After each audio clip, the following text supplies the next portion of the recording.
Bismillahirrahmanirrahim. Assalamualaikum warahmatullahi wabarakatuh. Alhamdulillahilladzi arsala rasulahu bil huda wa dinil haqq liyudhhirahu 'ala dini kullihi wa kafa billahi syahida. Asyhadu an la ilaha illallah wa asyhadu anna Muhammadan abduhu wa rasuluh.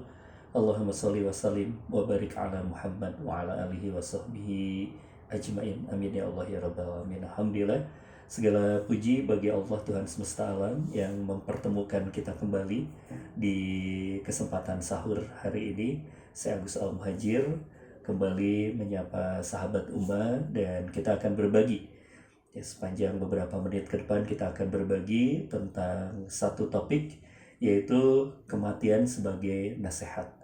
Yang ini nanti kita bisa diskusikan juga, silahkan nanti sahabat Uma bisa setelah mendownload aplikasi Uma di App Store atau di Play Store, nanti untuk pertanyaan bisa tekan tombol pensil di pojok kanan bawah dan silahkan untuk bisa mengajukan pertanyaan ya, gitu ya, nanti langsung dijawab berkenaan dengan pertanyaan tersebut.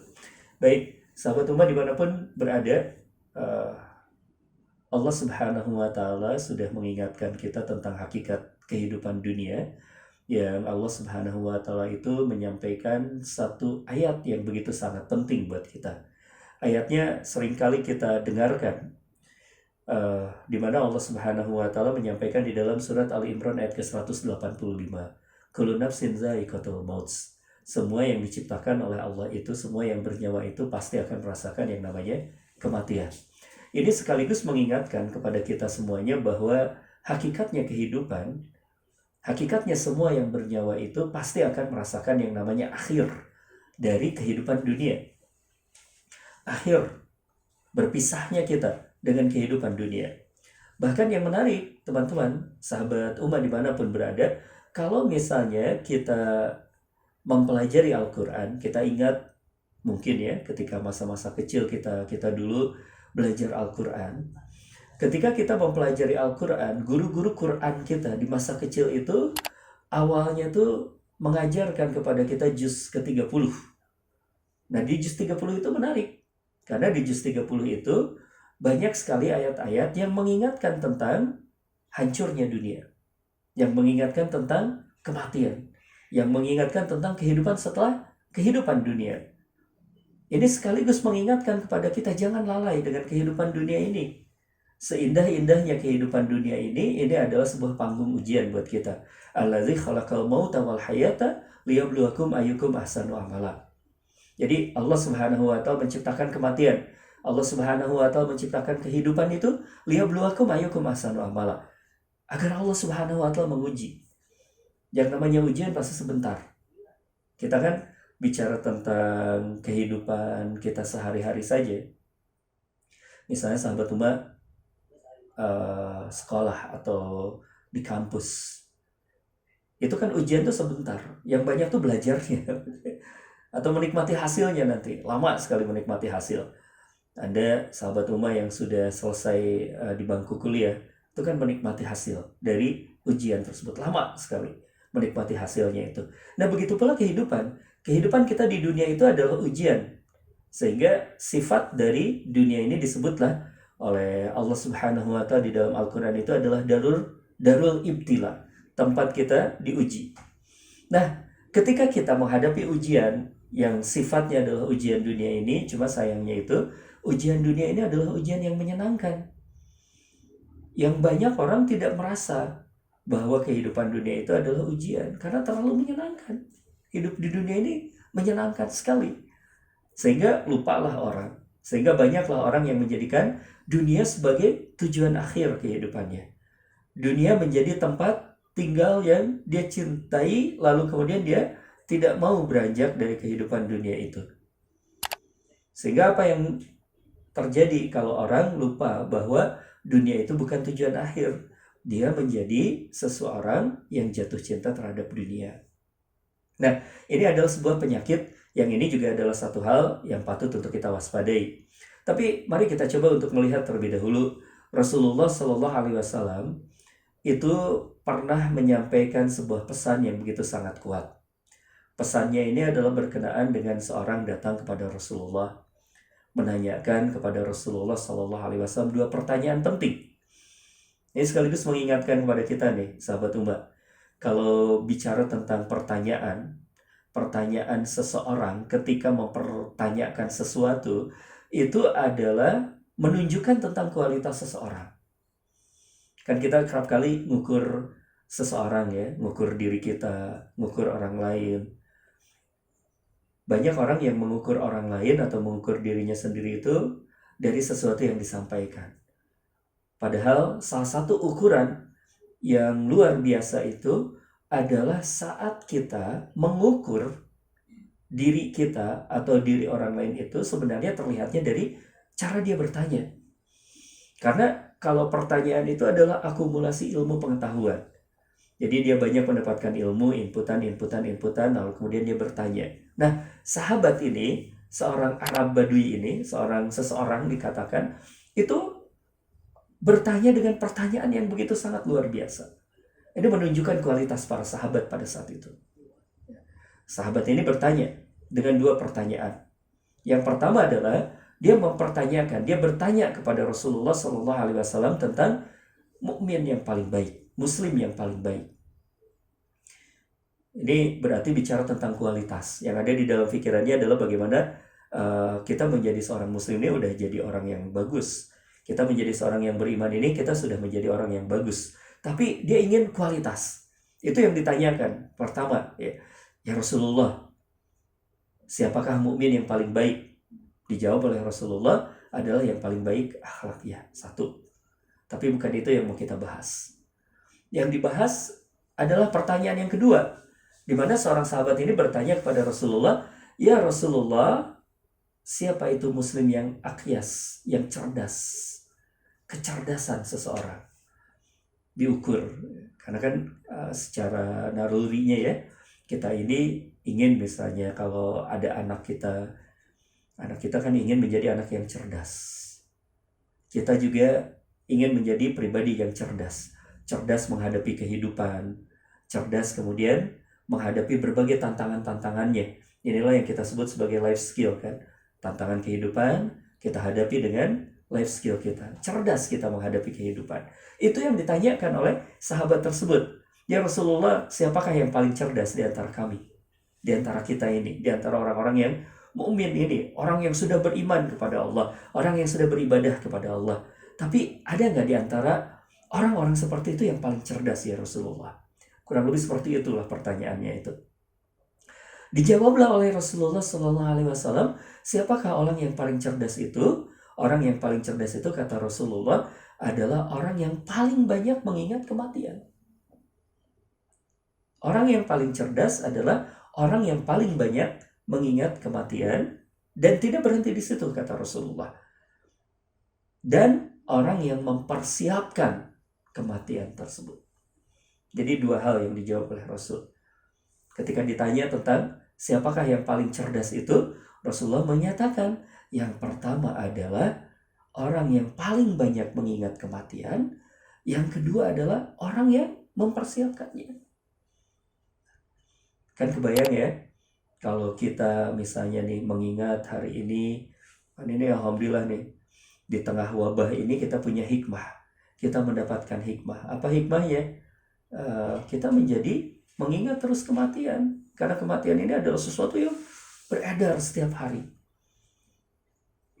Nah, kalau bicara tentang mengingat kematian ini, apa sih yang akan terjadi itu ya? Karena digambarkan bahwa orang yang mengingat kematian ini adalah orang yang paling cerdas.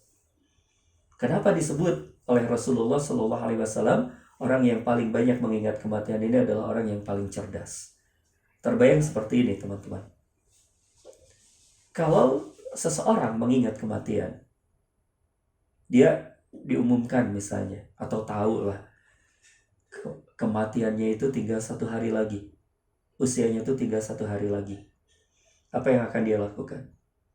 Pasti dia akan melakukan banyak hal, termasuk yang paling mendasar dalam kehidupan seseorang. Apa itu?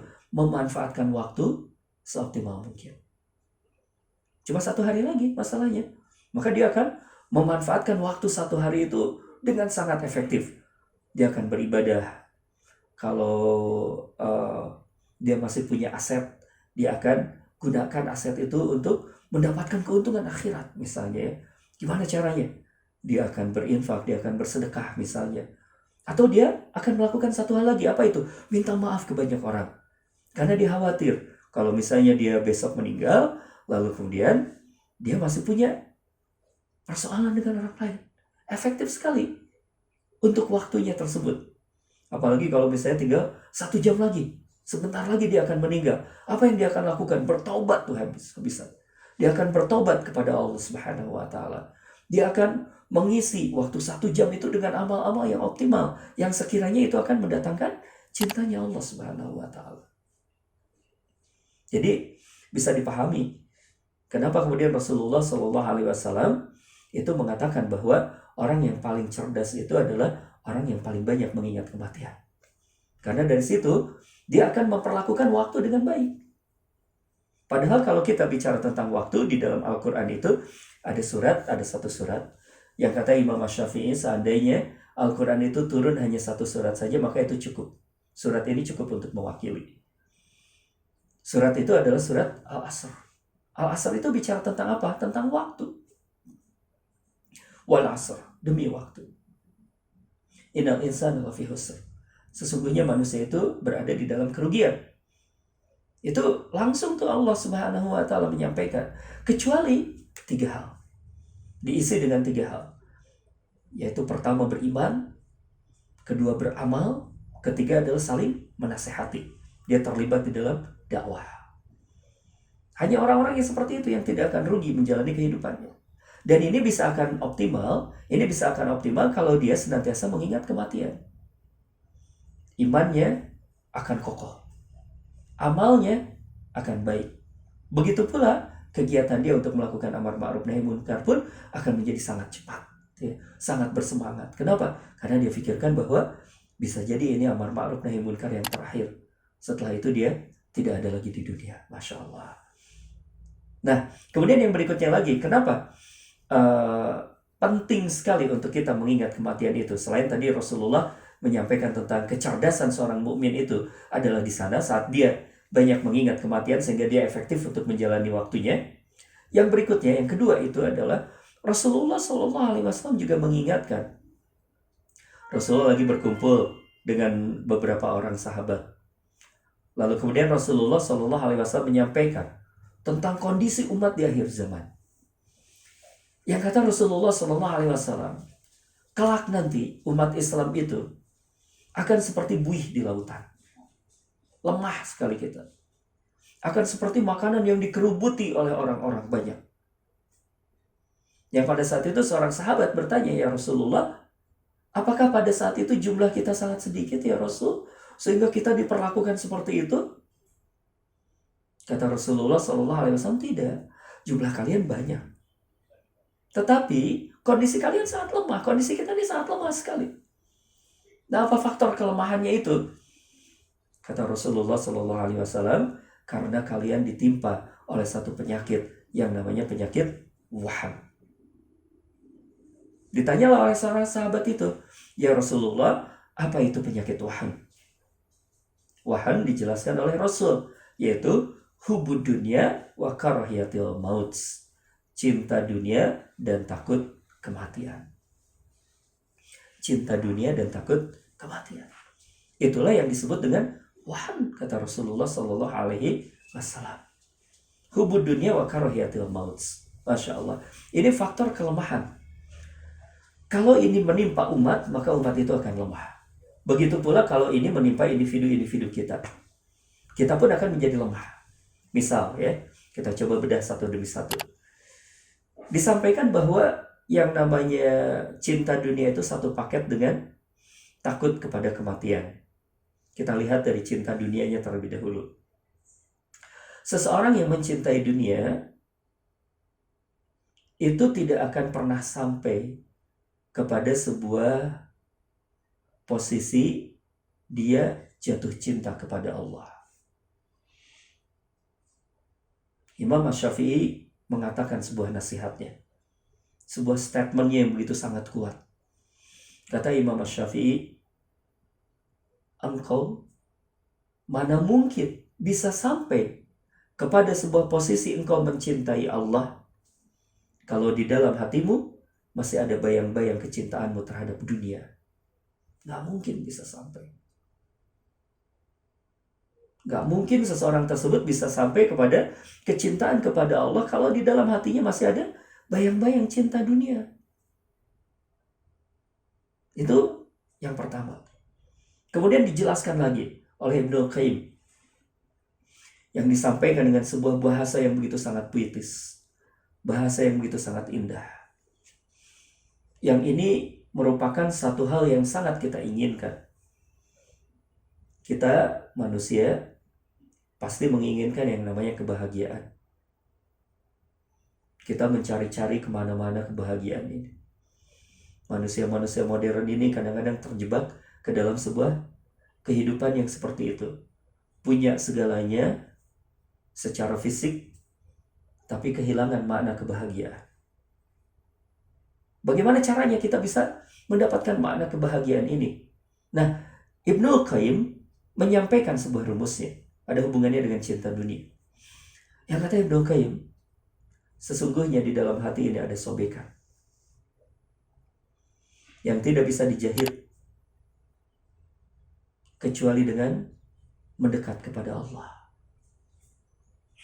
Yang di dalam hati ini ada keterasingan yang tidak bisa diredakan kecuali dengan lisan kita ini banyak menyebut nama Allah. Yang di dalam hati ini ada gejolak api yang tidak bisa diredakan kecuali dengan ketaatan kepada Allah Subhanahu wa ta'ala. Jadi seperti itu. Cinta dunia itu menjadi faktor manusia tidak bahagia. Karena kalau kita ingin bahagia, mendekatlah kepada Allah. Karena kalau kita ingin bahagia, mendekatlah kepada sebab yang menghadirkan kebahagiaan, yaitu Allah Subhanahu wa ta'ala. Dan ini tidak mungkin bisa didapatkan kalau misalnya orang tersebut masih cinta terhadap dunia, apalagi khawatir dan takut terhadap kematian. Mungkin sahabat umat berpikir, aduh, emang ada orang yang tidak takut mati? Tergantung bagaimana pemaknaan kita terhadap kematian. Kalau misalnya kita bicara tentang para kekasih Allah, mereka para sahabat, mereka para nabi, para rasul, kalau bicara tentang kematian itu adalah bicara tentang kerinduan. Diceritakan di dalam sebuah kisah yang begitu sangat indah sekali. Kisah hidup seorang kekasih Allah yang namanya adalah Ibrahim alaihissalam. Beliau kan punya gelar Khalilullah, seorang kekasih Allah. Pada saat ujung-ujung usianya, beliau dihampiri oleh malaikat maut. Tetapi karena beliau adalah seorang Khalilullah, malaikat maut ini didampingi oleh Jibril. Yang kemudian Jibril berkata kepada Ibrahim, "Wahai Ibrahim, Allah mengutus kami untuk mencabut nyawamu. Allah mengutus kami untuk memisahkan nyawa dengan ragamu, untuk mencabut nyawamu." Ibrahim, sang kekasih Allah ini tersenyum, lalu kemudian berkata kepada Jibril, "Wahai Jibril, sampaikan kepada Allah, apakah sang kekasih rela mencabut nyawa kekasihnya?" Jibril lalu menyampaikan hal itu kepada Allah. Dan kemudian Allah menyampaikan jawaban kepada Jibril, menyampaikan jawaban kepada Ibrahim. Apa jawabannya? "Katakan kepada kekasihku itu, wahai Jibril, apakah seorang yang mencintai kekasihnya tidak mau berjumpa dengan kekasihnya? Apakah seorang kekasih tidak mau berjumpa dengan kekasihnya?" Ketika hal itu disampaikan oleh Jibril kepada Ibrahim, Ibrahim tersenyum lalu berkata, "Wahai Jibril, cabut nyawaku sekarang. Karena aku akan dan ingin berjumpa dengan kekasihku, dengan Allah Subhanahu wa ta'ala." Maka sahabat umat, inilah esensi dari kematian. Esensi dari kematian itu sesungguhnya adalah perjumpaan kita dengan Allah. Perjumpaan kita dengan pemilik raga kita, pemilik nyawa kita. Jadi kematian itu bagi orang-orang yang memahami iman dengan baik, ini adalah perjumpaan sang kekasih dengan kekasihnya. Masya Allah. Ini satu hal ya. Nah, untuk itu, sahabat umat yang dirahmati oleh Allah Subhanahu wa Ta'ala, disinilah pentingnya kita memahami tentang jangan takut terhadap kematian ini. Tapi jadikan kematian ini sebagai nasihat buat kita. Jadikan kematian ini sebagai nasihat buat kita. Karena kematian sejatinya, meskipun itu adalah pertemuan kita dengan Allah, pertemuan kita dengan yang kita cintai, tapi kematian adalah pemutus. Pemutus segala apa? Pertama adalah pemutus segala kelezatan dunia. Itu yang pertama. Kullu man 'alaiha fan. Semua yang diciptakan oleh Allah itu fana. Banyak orang yang mencari-cari dunia. Banyak orang yang mengumpulkan dan lalu kemudian tenggelam di dalam kehidupan dunia. Dia asik untuk memuaskan nafsunya, memuaskan ambisinya. Tapi dia lupa bahwa yang namanya dunia itu nanti akan dia tinggalkan.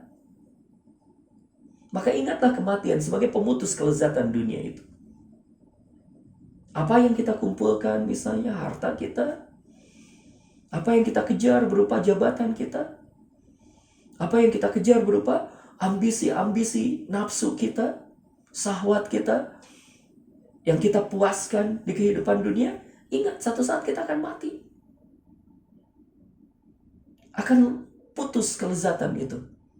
Harta yang kita kumpulkan, yang tidak kita bubuhkan sebuah visi akhirat, itu nanti akan memperberat usia kita. Akan memperberat hisab kita. Tentu bukan berarti kita tidak boleh menggenggam dunia ini. Dunia ini adalah sesuatu yang harus kita kelola dengan baik. Tapi kalau kita jatuh cinta kepada dunia, ini yang jadi persoalan. Kita lupa mati, ini yang jadi persoalan. Kematian itu akan membuat ketika kita menggenggam dunia pun, kita menjadi sangat cerdas. Kita akan gunakan aset-aset dunia itu untuk beramal. Kita akan gunakan pekerjaan-pekerjaan kita ini untuk menjadi sesuatu yang bermanfaat di kehidupan kita. Karena sejatinya seperti ini nih teman-teman, sahabat umat. Kalau kita bicara tentang hakikat kehidupan dunia dihubungkan dengan kematian itu, sebanyak-banyaknya harta yang kita kumpulkan, ujung-ujungnya jadi warisan. Setinggi-tingginya jabatan yang kita kejar, ujung-ujungnya pensiun. Dan sepanjang-panjangnya usia kita, ujung-ujungnya adalah kematian. Maka untuk itu, jadikan kehidupan dunia sebagai bekal kepada kehidupan akhirat kita. Jadikan kehidupan dunia sebagai bekal untuk kehidupan akhirat kita. Usia kita gunakan untuk ketaatan. Harta kita gunakan untuk kebermanfaatan. Jabatan kita, posisi-posisi kehidupan kita gunakan untuk menjadi posisi-posisi kehidupan yang diridhoi oleh Allah. Karena khawatir apa? Waktu kita sangat terbatas. Padahal kewajiban-kewajiban kita banyak. Waktu kita begitu sangat terbatas, aset kita begitu sangat terbatas, lalu jangan sampai kemudian kita termasuk orang-orang yang merugi. Orang-orang yang akhirnya menyesal terhadap kehidupannya karena tidak mampu mengelola dengan baik kehidupannya. Baik, teman-teman yang dirahmati oleh Allah Subhanahu wa Ta'ala, mungkin itu ya bisa menjadi sebuah bekal untuk kita ingat mati, agar kita bisa lebih cerdas lagi mengelola kehidupan kita. Waktu kita terbatas, setelah itu ada kehidupan yang namanya kehidupan akhirat. Kalau di dunia kita celaka, di akhirat lebih celaka lagi kita. Kelola dunia dengan baik, sama seperti doa kita, Rabbana atina fid dunya hasanah wa fil akhirati hasanah wa qina azabannar. Kita memohon kepada Allah kebaikan dunia, kita memohon kepada Allah kebaikan akhirat, dan kita memohon kepada Allah agar kita bisa dibebaskan dari yang namanya siksaan api neraka. Masya Allah, barakallahu fiik. Taib, silakan untuk sahabat Ummah yang akan bertanya, sahabat bisa bertanya. Sekali lagi, untuk tombol pertanyaan bisa tombol pensil ditekan di pojok kanan bawah, ajukan pertanyaannya. Dan jangan lupa untuk sahabat Ummah yang belum download, aplikasi Uma, bisa langsung download di aplikasi di App Store atau di Play Store. Baik, ini sudah ada beberapa yang masuk. Yang pertama, sahabat Keia Leong, bolehkah seorang Muslim takut kepada kematian? Nah, tadi bahwa takut kepada kematian itu adalah satu penyakit yang disampaikan oleh Rasulullah. Ini adalah bagian dari penyakit waham, maka harus dihindari. Tidak boleh kita takut kepada kematian. Lagi pula kalau kita takut kepada kematian itu seperti ini nih sahabat Cia. Kalau kita bicara tentang takut terhadap kematian, kematian itu kan hakikatnya seperti ini. Kita takut atau tidak takut pasti akan datang. Kita takut atau tidak takut pasti akan datang. Kalaupun kita memiliki kekhawatiran terhadap kematian, harus kita sikapi dengan baik. Bagaimana caranya kita menyikapi kematian, khawatir kematian kita dengan baik? Ya segera beramal. Fatazawwadu fa inna khairaz zadi taqwa. Segeralah beramal, segeralah kumpulkan bekal kita untuk kita kembali nanti pulang ke negeri akhirat, dan sebaik-baiknya bekal itu adalah ketakwaan. Gitu ya. Jadi dikonversi itu kekhawatirannya menjadi produktif. Jangan sampai kita jadi takut mati jadi malah khawatir, paranoid kita ya. Takut mati akhirnya kita menjadi orang yang ya begitulah, penuh dengan kekhawatiran. Rugi. Hidup kita cuma sebentar, diisi dengan kekhawatiran yang begitu sangat panjang atau kekhawatiran yang begitu sangat tinggi. Padahal kekhawatiran itu adalah pasti akan terjadi yang namanya kematian itu. Lebih baik kita siapkan saja kematiannya. Bagaimana kita merancang kematian yang paling baik, gitu ya. Baik, ini yang kedua. Imam Sobari, sahabat Imam. Bukankah manusia sudah ditentukan sebelum lahir tentang takdir seperti mati, jodoh, dan lain-lain? Lalu mengapa manusia masih berdoa seakan-akan itu masih bisa berubah? Ini ada satu hal yang sangat penting berkenaan dengan hal ini. Yang pertama adalah kita kembalikan terlebih dahulu kepada hadisnya ya. Ini ada di hadis keempat, hadis Arba'in. Hadis keempat, hadis Arba'in itu kita harus pahami dengan baik. Memang secara tekstualnya hadis itu dari Abdurrahman Abdullah bin Mas'ud radhiyallahu anhu yang berkata bahwa Rasulullah Shallallahu alaihi wasallam menyampaikan kepada kami, dan beliau adalah orang yang paling benar dan dibenarkan. Sesungguhnya setiap kali yang dikumpulkan penciptanya di perut ibunya sebagai setetes mani selama 40 hari. Ini proses penciptaan dijelaskan. Kemudian berubah menjadi setetes darah selama 40 hari. Kemudian menjadi segumpal darah selama 40 hari. Kemudian diutus kepadanya seorang malaikat, lalu ditiupkan padanya ruh, dan dia perintahkan untuk menetapkan 4 perkara. Barangkali ini yang disoroti ya. 4 perkara. Apa 4 perkara itu? Ditetapkan rizkinya, ditetapkan ajalnya, ditetapkan amalnya, dan ditetapkan celaka atau bahagianya. Ini 4 hal yang ditetapkan. Nah, ini hadis ini bercerita tentang apa? Yang pertama, hadis itu harus kita pahami sebagai ilmunya Allah. Kan ini yang menjadi persoalannya. Ada sifatnya Allah. Allah itu mengetahui. Ilmu Allah itu meliputi segala sesuatu. Itu makna dari hadis tersebut. Bahwa Allah itu tahu terhadap sesuatu yang belum terjadi. Ilmu Allah itu meliputi juga sesuatu yang belum terjadi. Termasuk kematian kita nanti. Allah sudah tahu. Termasuk juga adalah nanti rizki kita itu sudah tahu. Jadi maknai itu sebagai ilmunya Allah yang begitu sangat luas. Yang kalau kita beri nama itu sebagai takdir, takdirnya Allah itu meliputi seluruh kehidupan kita. Pengetahuannya Allah meliputi terhadap takdir kita. Gitu ya. Jadi jangan fahami secara teks saja, tapi ini fahami sebagai satu ilmunya Allah Subhanahu wa taala. Ini ilmunya Allah meliputi segala sesuatu, termasuk masa depan kita. Allah yang Maha tahu. Sekaligus ini menguatkan kepada kita bahwa kita ini nggak tahu apa-apa. Maka untuk itulah kita perlu berdoa nanti akhirnya. Karena kita nggak tahu apa-apa. Ilmu Allah meliputi segala sesuatu, kita nggak tahu apa-apa. Allah sangat berkuasa, Allah memiliki iradah, kehendaknya. Dan kita juga memiliki iradah nafsiyah kita, keinginan nafsiyah kita. Tapi kehendak Allah yang lebih berkuasa. Maka untuk itu kita perlu untuk berdoa. Di situ ya pentingnya doa ya. Jadi karena kita tidak tahu, Allah yang Maha tahu, maka kita berdoa kepada Allah. Nah, kemudian yang kedua, ini yang lebih penting lagi. Pemahaman kita tentang takdir. Pemahaman kita tentang takdir ini kan ada 2 penyimpangan ekstrim. Yang pertama adalah Qadariyah, yang kedua Jabariyah. Ini penting sekali untuk kita paham. Ya. Yang satu sisi kemudian dia menyerahkan seluruhnya kepada takdir. Yang sisi lain dia menyerahkan pada dirinya sendiri.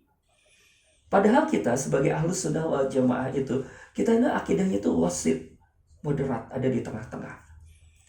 Kita memahami tentang takdir. Kita mengimani tentang takdir. Tapi sebuah pertanyaannya buat kita, siapa yang tahu takdir kita? Nggak tahu kan? Kita tidak tahu takdir kita. Apakah kita pernah diberitahu, misalnya tentang kematian tadi ya, Anda mati hari Jumat, tanggal sekian, jam sekian, kan nggak tahu kita. Maka takdir itu adalah sesuatu yang gaib buat kita. Dan sesuatu yang gaib itu adalah berarti sesuatu yang kalau sudah terjadi itu namanya takdir. Tapi kalau belum terjadi, itu namanya ikhtiar. Masih ada di ranah ikhtiar kita. Kita mengimani takdir, tapi kemudian kita juga mengimani yang namanya ikhtiar itu harus. Dan Allah Subhanahu wa Ta'ala akan mempermudah kita untuk sampai ke takdir-takdir yang diciptakan oleh Allah Subhanahu wa Ta'ala. Jadi di situ ya. Dan juga ada dalil yang lainnya. Dalil yang lainnya berkenaan dengan kenapa kita masih terus harus berdoa. Ada sebuah dalil bahwa tidak ada yang bisa merubah takdir kecuali doa. Berarti takdir masih bisa berubah? Masih. Cuma kita tidak tahu juga takdir mana yang berubah. Ya, maka untuk itu berupayalah terus kepada Allah. Berupayalah kita terus di dalam kehidupan kita. Dan berdoalah terus kita kepada Allah Subhanahu wa Ta'ala. Ini adalah bagian dari husnuzonnya kita kepada Allah. Prasangka baik kepada Allah. Ini juga adalah bagian dari ibadah kita kepada Allah Subhanahu wa Ta'ala. Begitulah penyikapan tentang doa, penyikapan tentang takdir itu. Baik. Yang berikutnya kita coba untuk pilih dulu ya. Ada pertanyaan dari Ramdan. Sahabat Ramdan, apakah kalau kita sedang bekerja untuk mencari nafkah untuk keluarga kita lalu kita mati, kita termasuk mati syahid atau tidak? Ya, jadi ada satu hadis ya, yang ini diperkuat juga oleh Umar bin Khattab. Oleh Umar bin Khattab diperkuat bahwa orang yang wafat ketika dia mencari nafkah itu adalah bagian dari orang yang syahid. Bagian dari orang yang syahid. Tuh. Kemudian juga ada satu hadis yang lebih kuat lagi menceritakan tentang seorang laki-laki di zaman Nabi Shallallahu Alaihi Wasallam. Pada satu saat Rasulullah Shallallahu Alaihi Wasallam baru kembali dari luar kota Madinah. Sebelum beliau masuk bersama dengan para sahabat, ini ada sunnah yang sering dilakukan oleh Rasulullah dan para sahabat. Ini juga sebenarnya sunnah yang bisa kita lakukan ya sebelum kita pulang ke rumah. Jadi Rasulullah itu kalau sudah bepergian jauh, sebelum masuk ke kota Madinah, sebelum masuk ke rumah istri gitu ya, beliau itu ngecamp dulu di luar kota Madinah. Apa yang dilakukan ketika beliau ngecamp? Bebersih, mandi dulu, ganti pakaian dulu, sehingga nanti ketika masuk kota, ketika berjumpa dengan keluarganya wangi, gak kusut masai gitu ya. Ini bagian dari sunnah lah. Bagian dari sunnah. Jadi masuk ke rumah itu kitanya sudah fresh, sehingga kita tidak kelelahan ketika masuk ke rumah itu. Nah tetapi ketika beliau ngecamp di sekitaran kota Madinah, di luar kota Madinah tersebut, beliau berjumpalah dengan seorang laki-laki. Laki-laki ini datang menghadap kepada Rasulullah SAW, menyalami Rasulullah SAW. Ketika menyalami Rasulullah SAW, terasalah oleh Rasulullah itu bahwa tangan seorang laki-laki ini kasar. Ditanya oleh Rasulullah, kenapa tanganmu begitu kasar wahai saudaraku? Orang ini berkata, ya Rasulullah, aku bekerja keras memecahkan batu. Ternyata profesinya tukang batu. Aku bekerja keras untuk memecahkan batu, untuk memenuhi atau menjadi jalan untuk mencari rezeki, hingga tanganku pecah-pecah ya Rasulullah. Rasulullah tersenyum, lalu mengambil tangan itu, dicium oleh Rasulullah.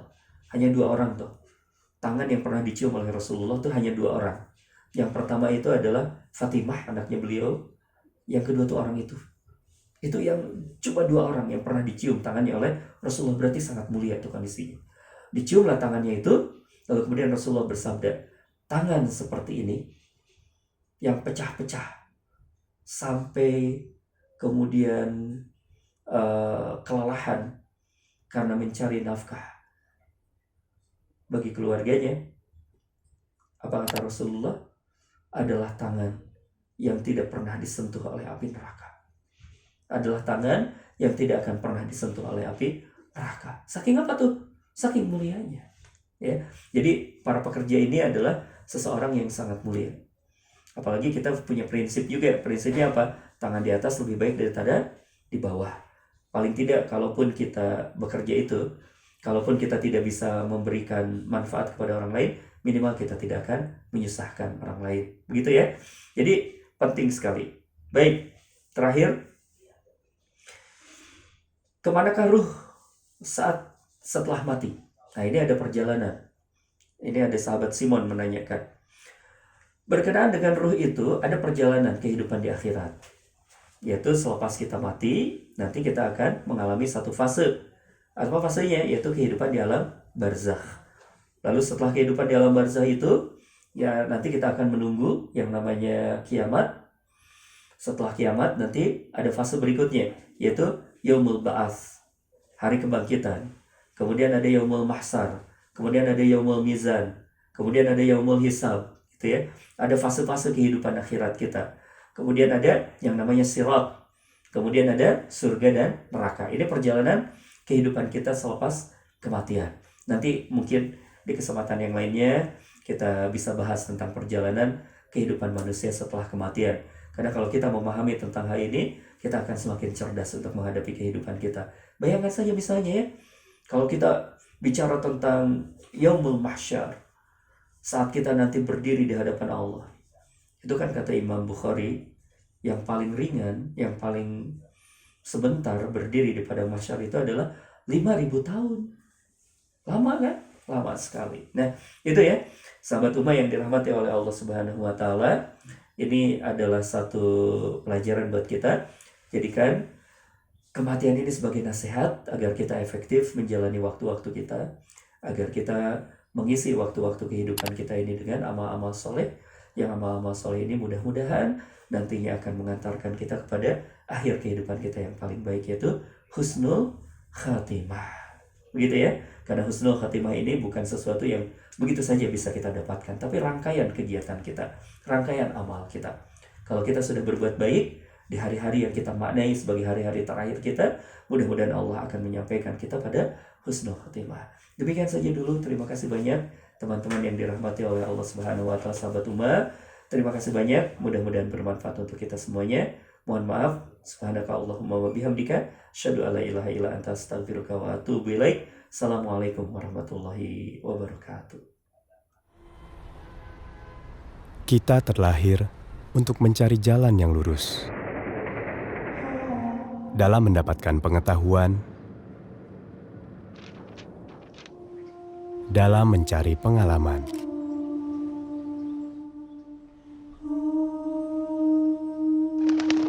dan dalam mengemban amanah untuk menjadi manusia yang lebih baik. Namun, dalam perjalanan kita, dunia tidak selalu sejalan dengan keyakinan.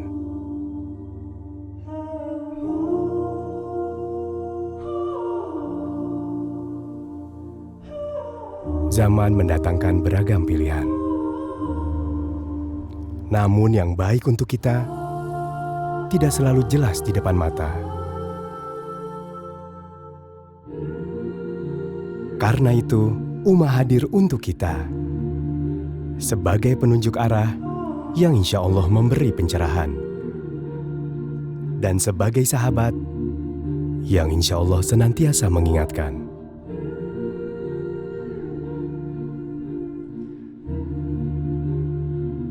Dalam perjalanan kita pulang menuju jannah, Ummah, teman ibadahmu.